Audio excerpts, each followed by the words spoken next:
नमस्कार team.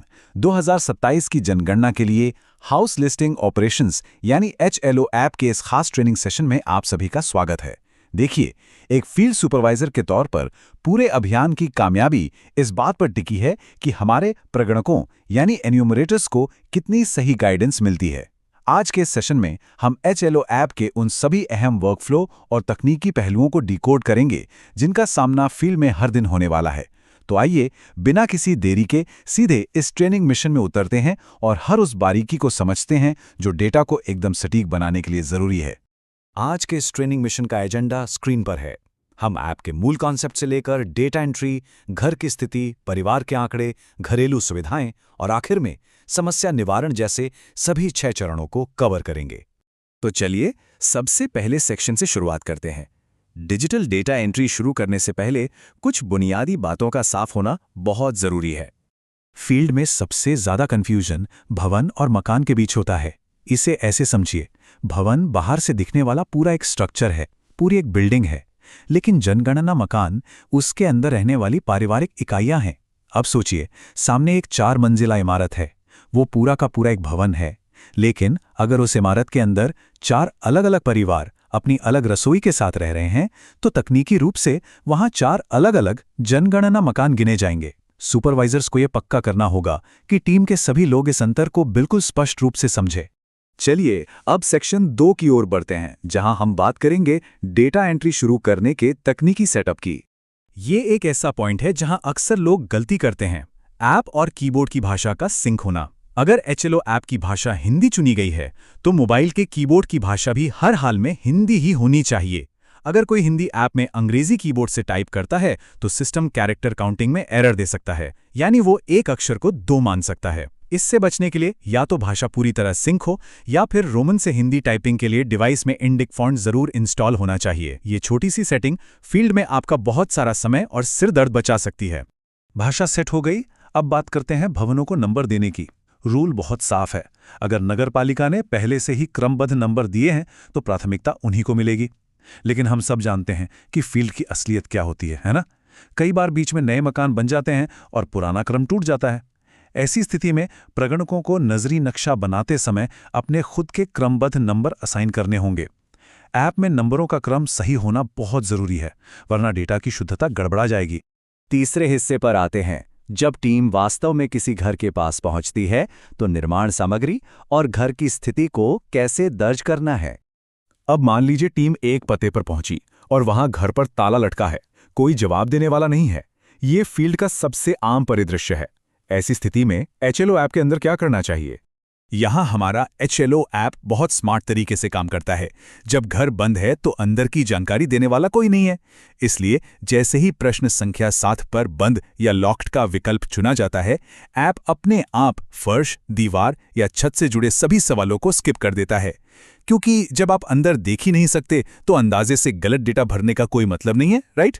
App सीधे प्रश्न 34 पर जंप कर जाएगा, जहां पड़ोसियों से पूछकर कोई भी उपलब्ध संपर्क सूत्र दर्ज किया जा सकता है। और ये पॉइंट हमें सबसे जरूरी नियमों में से एक पर लाता है। ये बात टीम के हर मेंबर के दिमाग में बैठ जानी चाहिए। अगर कोई व्यक्ति कहता है कि उसके घर का फर्श संगमरमर का है, लेकिन बाहर से देखने पर कुछ और ही लग रहा है, तब भी कोई घर के अंदर जाकर भौतिक रूप से जांच नहीं कर सकता। हम सिर्फ विनम्रता से उन्हें अपना जवाब दोबारा कंफर्म करने के लिए कह सकते हैं। अंतिम तौर पर जो जवाब वे देंगे वही दर्ज होगा। घर के अंदर जाकर निरीक्षण करने की बिल्कुल 100% मनाही है। सेक्शन 4, परिवार के जनसांख्यिकीय आंकड़े। मकान की स्थिति दर्ज करने के बाद अब समझते हैं कि जनगणना में परिवार की परिभाषा आखिर है क्या। जनगणना के नजरिए से परिवार का असली पैमाना खून का रिश्ता नहीं, बल्कि साझा रसोई है। अगर लोग एक साथ खाना पकाकर खा रहे हैं, तभी वे एक परिवार हैं। उदाहरण के लिए, अगर कोई नौकरी के सिलसिले में शहर से बाहर रहता है और सिर्फ वीकेंड पर घर आता है, तो उसे उस घर का हिस्सा नहीं माना जाएगा, क्योंकि उसकी मुख्य रसोई कहीं और है। और अगर एक ही घर में 2 भाई रहते हैं, लेकिन उनका चूल्हा अलग अलग जलता है, तो वे सीधे तौर पर 2 अलग अलग परिवार गिने जाएंगे। इस स्लाइड पर कुछ बहुत ही दिलचस्प और मॉडर्न अपडेट्स हैं। पहली चीज, लिव इन रिलेशनशिप। अगर कोई जोड़ा लिव इन में रह रहा है, तो ऐप में उन्हें कानूनी रूप से विवाहित दंपति के रूप में ही दर्ज किया जाएगा। दूसरी बात, अनुसूचित जाति यानी SC वर्ग का विकल्प ऐप में केवल हिंदू, सिख और बौद्ध धर्म के लोगों के लिए ही उपलब्ध है। बाकी धर्मों के लिए आप इसे सिलेक्ट नहीं कर पाएंगे। और जैसा हमने अभी देखा, अनुपस्थित कर्मचारियों को परिवार की गिनती से बाहर रखा गया है। अब हम तेजी से आगे बढ़ते हैं अपने 5वें सेक्शन पर, जहां हमें घर में मौजूद पानी, वाहन और कमरों को सटीक रूप से दर्ज करना है। पीने के पानी को लेकर अक्सर भारी कंफ्यूजन होता है। सुनिए, ऐप को इस बात से कोई फर्क नहीं पड़ता कि घर के अंदर किचन में कितना महंगा आरओ सिस्टम लगा है।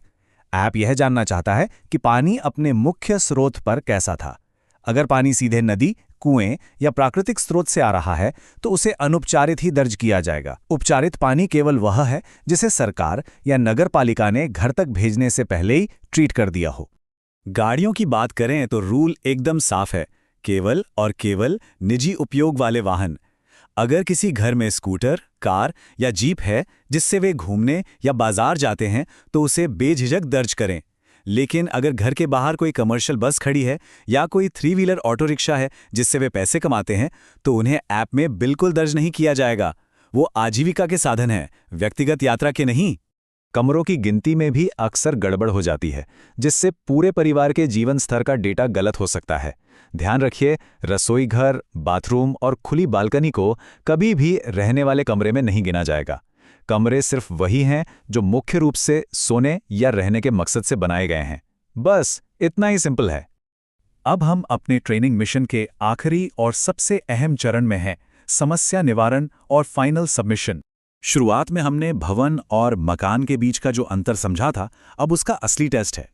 अगर एक ही भवन संख्या के अंदर, मान लीजिए बिल्डिंग नंबर 12 के अंदर, एक नया परिवार मिल जाए तो ऐप में उस डेटा को कैसे डाला जाएगा? इसका हल बहुत ही सिंपल और सीधा है।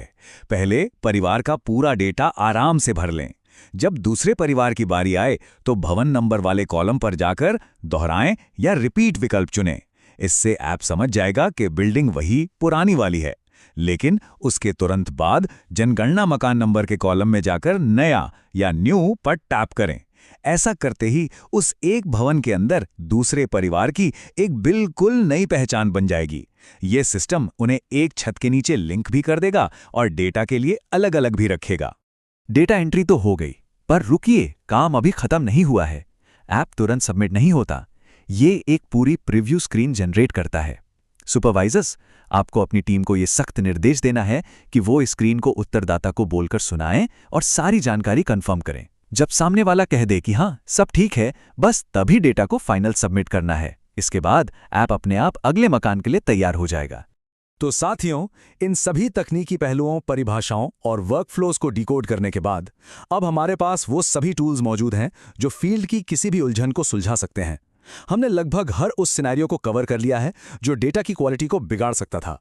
तो अब सबसे बड़ा सवाल, क्या हमारी सुपरवाइजर टीम इस 2027 के महाअभियान का नेतृत्व करने और इसे एक ऐतिहासिक सफलता बनाने के लिए पूरी तरह तैयार है? इस नई ऊर्जा और तैयारी के साथ चलिए फील्ड में अपनी छाप छोड़ते हैं।